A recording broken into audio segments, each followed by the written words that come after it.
Hey, what's going on, guys? Thank you for joining this mini webinar. I'll be going over Google and how I use this clinically to improve my documentation. Follow along as we go through this presentation. I hope you find it useful. Thank you once again for joining this brief webinar. Today I'm going to show you some useful features using Google applications that can help transform your documentation. Now, while this webinar is intended for healthcare clinicians, the ideas I believe can be applied to other cases as well. Also, disclaimer, I am not affiliated with Google. All right, so don't come after me, Google. So, briefly, just an introduction to who I am. My name is Ochuko, and I am a strong believer that healthcare is at its best when clinicians are less busy and more engaged with their patients. I also believe technology is the key to achieving this and unlocking the potential for clinicians to tackle healthcare's biggest problems. The goal for today is that you are able to identify relevant Google applications for clinical use and demonstrate use case scenarios with these applications. And ultimately, I would like if you are able to incorporate these strategies into your clinical routines. I'll be going over these applications. Even though the Google Suite has many applications, I believe these will be the most pertinent for most clinical cases. Google Slides we won't go into too much, but it's there just in case. First on the list is Google Docs. I will spend the most of the time on this as this will probably be the most relevant for most people. As you know, as a clinician, documentation is a major part of our clinical duties. So Docs is the equivalent of Microsoft Office, but the difference here is that it's free and cloud-based.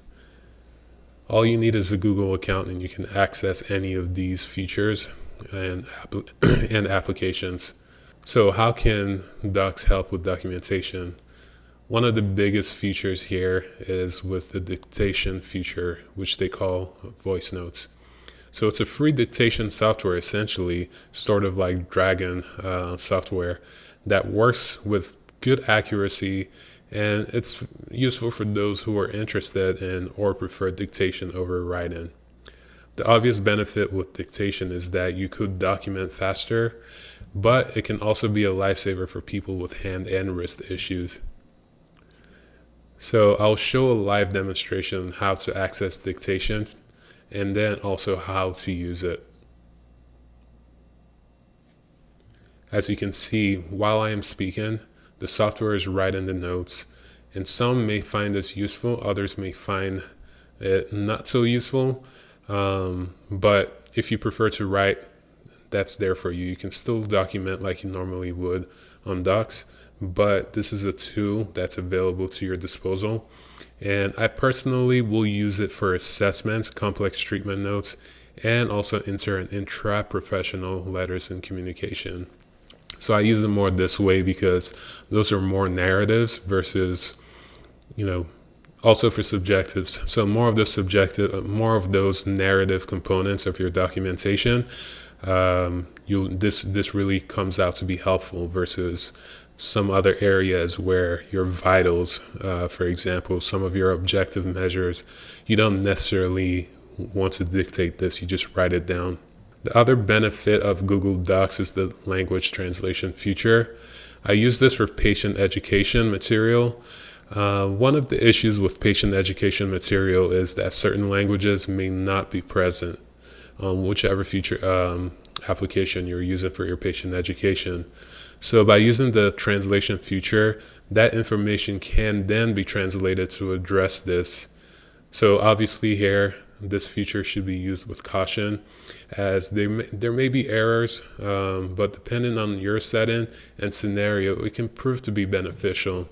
Obviously, you want to try translating simpler phrases and words versus translating more complex ideas to improve the accuracy here. Another feature is diagrams, and this can be added on as it's an add-on. So while this is not necessarily part of a SOAP note, it can prove useful for department meetings, administrative work, or other program level documentation. The diagram feature is through an add-on, as I mentioned, and you can just add that to your documentation for whatever presentation that you are sending off. And then once again, this allows for easy formation of that diagram that can illustrate, for instance, referral processes, clinic structure, or other organizational matters. And then going off of this, we can collaborate much more effectively with Google Docs. Multiple people can be on the document that you allow. And then once they're on those documents, they can make modifications, collaborate with the work that you're doing, and you can track any of those changes on there. I find it very useful for those department meetings. Once again, this is not necessarily for your SOAP notes, but for administrative level and intra-professional communication, this can be very useful. Next, we have Sheets. So Google Sheets has great potential. It's the equivalent of Microsoft Excel, and it's free and cloud-based also. So it shares those collaborative and flexible features that Docs has. Also with Sheets, the main use is for patient tracking for my caseload. So with this, care should be taken with information you're put in here, such as protected health information. I would personally avoid it if you're using this on your personal account, unless if you're using it with the enterprise version, which your organization may have, and that one is usually HIPAA compliant, or if your organization also has privacy measures in place. But if you're not sure, just go ahead and try to minimize or exclude any PHI that might be placed there. So aside from organization, I also use the Sheets feature for smart equations, and this can be beneficial for many case scenarios. Also looking at clinical insights and treatment planning. So I'll go over some case scenarios. So as for clinical insights, we're constantly collecting outcome measures and doing performance tests. So we can categorize these based on diagnoses, based on the specific test, whatever it may be, and you can put those smart equations to get averages, medians, you can find outliers, whatever the case may be. You can set up equations to where you can then get much more useful clinical insights and make those that data you're collecting much more useful, right, to how you're performing individually or whether it's your clinic, and also seeing different clinical patterns. And then as far as treatment planning, smart equations can also be used to create things such as aerobic exercise dosing. So here I'm showing you one of the equations that I've made. It's simple when a lot of the hard work comes from the initial part and setting it up. But once that's set up, then you're going on to then simply put in that information for your patient, and voila, you have different measures already at your fingertips. So for here, you can see the dosing based on intensity, and it's simply outlined. All I have to do is just change the age here. And lastly, we have Chrome, Google Chrome. So last but not least, this allows you to integrate all of your work. All of these applications and features live within Chrome. So if you have a Chrome browser, you have access to all of these features and applications, and you can work seamlessly between all of those. You can also find useful features through plugins and extensions. So this extension right here is Magical. It's a way of just forming shortcuts, and by typing in those shortcuts, you can automatically populate different phrases, measurements, whatever it may be. So if you have more routine measurements that you do in your evaluation or treatment, using an extension like Magical allows you to just simply put in that shortcut, and then it plugs that information in. Let's say you have a shoulder exercise program. Instead of typing it out each time, you can use that extension.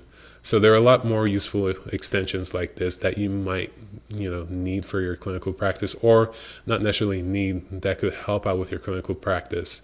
So if you have the Chrome browser, you're able to then use that as well. So that's it for the presentation. I hope you found this useful. So these aren't necessarily, you might not necessarily use all of these. Like I didn't mention the Sheets, Google Sheets. That's because unless you're given a presentation, it's not necessary. So use whichever ones you find. Like I said, the Google Docs is probably the one that you will end up using the most. Sheets is also, not Sheets, Slides. Scratch what I said. Not Sheets that I don't use, it's Slides, right? So the PowerPoint version. So unless you're doing PowerPoints, you don't necessarily need that. But with Google Sheets, you're using that more often as well. So these are some of the tools that I use with the Google Suite. I hope you found this useful. Go ahead and try it out. If you have any other tips and tricks that you're using with Google that you want to share, just drop a comment, and keep following. We'll update these as new features are added. That's it. Thank you.